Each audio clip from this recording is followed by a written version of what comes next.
শুভেন্দুবাবু মনে হয় গতকালকে প্রকাশ করেছে, যেই দিনকে কসবার ল কলেজে ওই মহিলাটি গণধর্ষণের শিকার হয়েছে, তারপরে যখন খবর প্রকাশ হয়েছে তারপরে পরেই আমি বলেছিলাম যে এই ধরনের অন্যায় হয় অনেক কলেজে ঘটায়, কিন্তু বলতে সাহস পায় না।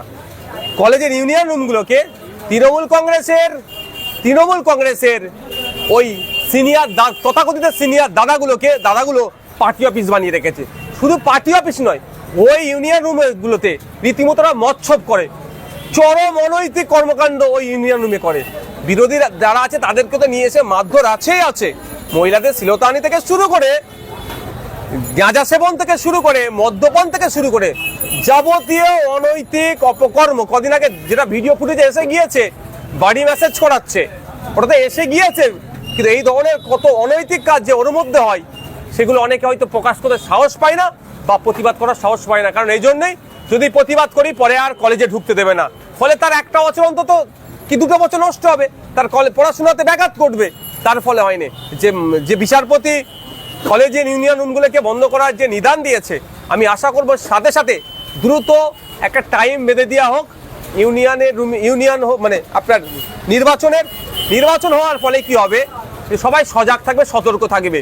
ইউনিয়ন রুম দরকার, ছাত্র প্রতিনিধি দরকার, কিন্তু সেটা একচেটিয়া একটা দলের হলে এই অন্যায়গুলো চরম আকার নেবে।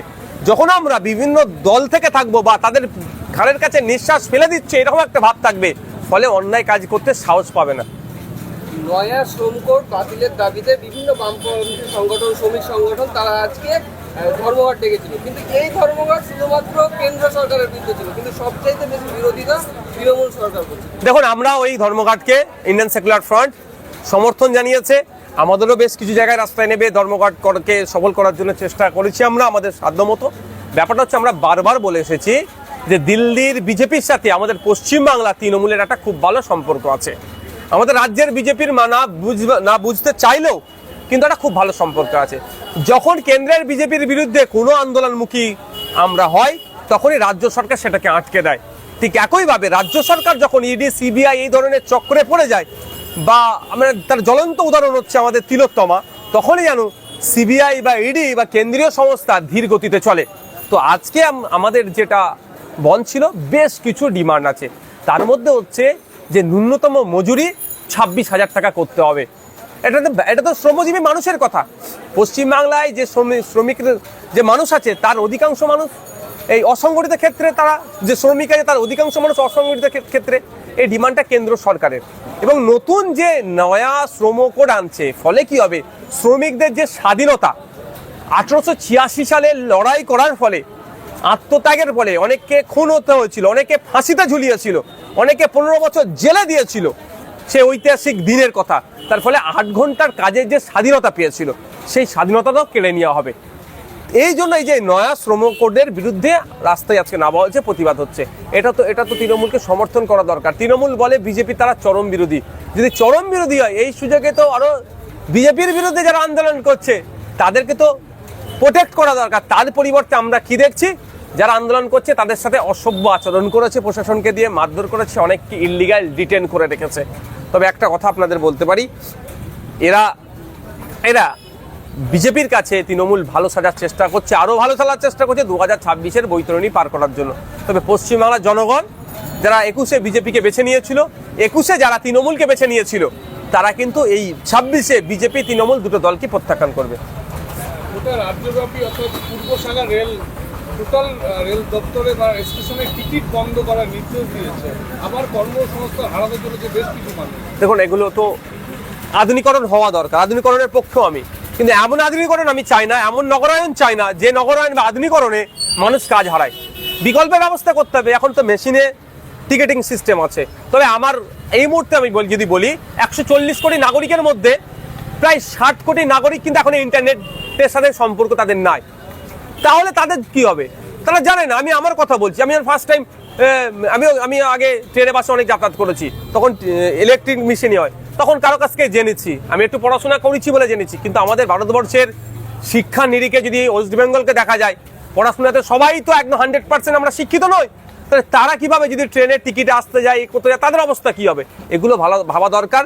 যেভাবে ম্যানুয়ালি চলছে সেগুলোর সাথে সাথে আমাদের এই যে এখন ইলেকট্রনিক্স যে সিস্টেমে আপডেটেড এসছে সেটা অসুখ। 26-এর নির্বাচনের আগে কোচবিহারে আবার এনআরসি দাবাই মুখ খুলে টুইট করলেন মুখ্যমন্ত্রী। বিজেপি তৃণমূল একে অপরের পরিপূরক। 26-এ নির্বাচন আসছে, একটা শ্রেণীর মানুষকে ভয় দেখাতে হবে। ভয়টা কে দেখাবে? বিজেপি।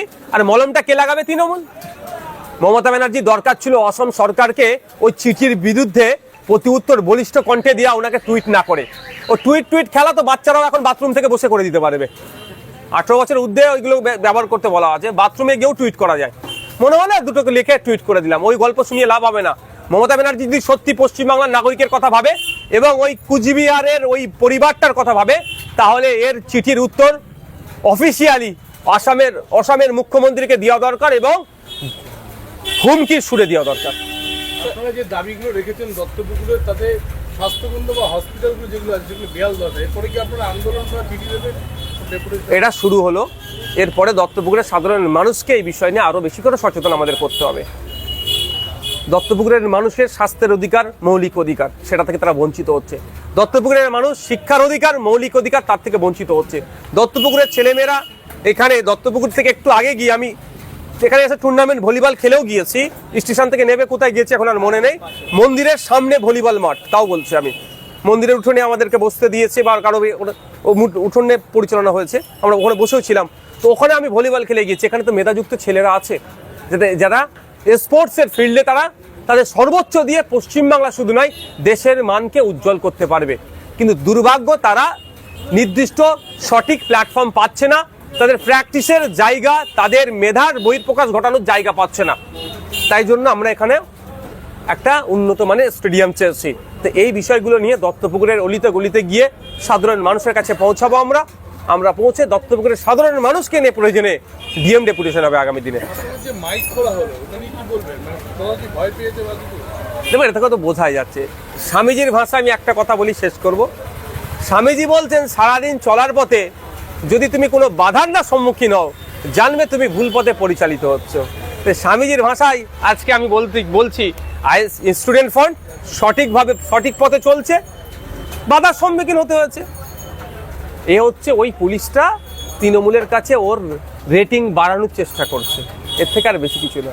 তৃণমূল বিজেপিকে আপনি একে অপরের পরিপূরক বলছেন, কিন্তু সৌমিক ভট্টাচার্য যেই দিনকে দায়িত্বে এলেন সেই দিন আপনাদের সবাইকে ইনক্লুডিং সমস্ত বিরোধীদেরকে একসঙ্গে এসে তৃণমূলের বিরুদ্ধে লড়াই করতে বলছেন। দেখুন, মুখোশ ভাই আছে, শ্রমিক বাবুর যদি ও কথাই বলে, তাহলে শ্রমিক বাবুর কাছে আমি অনুরোধ প্রথম করছি যে 54-55 জন আমাদের তিলোত্তমাকে খুন করার দিনে ওই করিডোরে যাতায়াত করছিল, ওদের ছবিটা পাবলিক ডোমিনে দিয়ে দিক সিবিআই, যে তাদের নাকি খুঁজে পাচ্ছে না। তো আমরা পাবলিক দত্তপুকুরের মানুষ, ফুরফুরা শরীফের মানুষ, বারাসাতের মানুষ, বসিরহাটের মানুষ খুঁজে দেবো ওই দুষ্কৃতিগুলো কারা, সমাজ বিরোধীগুলো কারা ছিল, যারা আমাদের বাড়ির মেয়ে, আমাদের কন্যা তিলোত্তমাকে খুন করেছে। এই কাজটা করতে বলুন তো।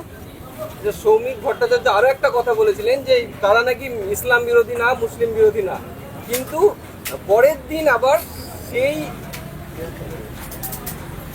আবার বলছেন যে আমাদের আবার মুসলিম ভোট দরকার নেই। এইরকম দেখুন, একটা কথা বলবো, রাজনৈতিক কারবারিয়েরা এখন এদের পছন্দ হয়েছে একটা নির্দিষ্ট ধর্মের মানুষের ভোটের জন্য। যেই ভোট পেয়ে যাবে, ক্ষমতায় আসবে, উত্তরপ্রদেশ বানাবে। উত্তরপ্রদেশে দলিত হওয়াটা হচ্ছে অপরাধ হয়ে গিয়েছিল। তুমি দলিতের ছেলে, তুমি আমাকে ওভারটেক করে চলে যাবে, গাড়ি থেকে নেবিয়ে পিটেছে। তুমি দলিত, তুমি বিয়ে বাড়ি মানে লজ ভাড়া করে তোমার মেয়ের বিয়ে দেবে, তোমার এত বড় হিম্মত, পিটিয়েছে। এরা রাজনৈতিক কারবারি। যখন প্রয়োজন হবে মুসলিম ভোট, এরা মুসলিম ভোটের কথা বলবে। দেখুন, মহারাষ্ট্রে গিয়ে কি বলছে, গোমাংস ব্যান করে দেবো, ভোট আমাকে দাও। গোয়াতে কিন্তু গিয়ে কথা বলছে না, মেঘালয়ে গিয়ে কথা বলছে না যে গোমাংস বন্ধ করে দেবো আমি জিতলে, তখনও কথা বলছে না। কারণ আপনার মেঘালয়ের খাসিয়া জাতি যারা আছে তারা গোমাংসও খায়। ওখানে খাসিয়া জাতির ভোট না পেলে বিজেপি সিট পাবে না। তো সুতরাং এটা রাজনৈতিক কারবারি। আজকে যদি মুসলমানদের ভোটের প্রয়োজন হচ্ছে না, ওই জন্য এখন হিন্দু ভোট প্রয়োজন, ওদের দরকার। যখন এদের আবার মুসলিম ভোটের দরকার হবে, দেখবে আপনার পায়ের নিচে এসে বসবে। এই রাজনৈতিক কারবারিদের থেকে সাধারণ মানুষকে সতর্ক থাকতে হবে।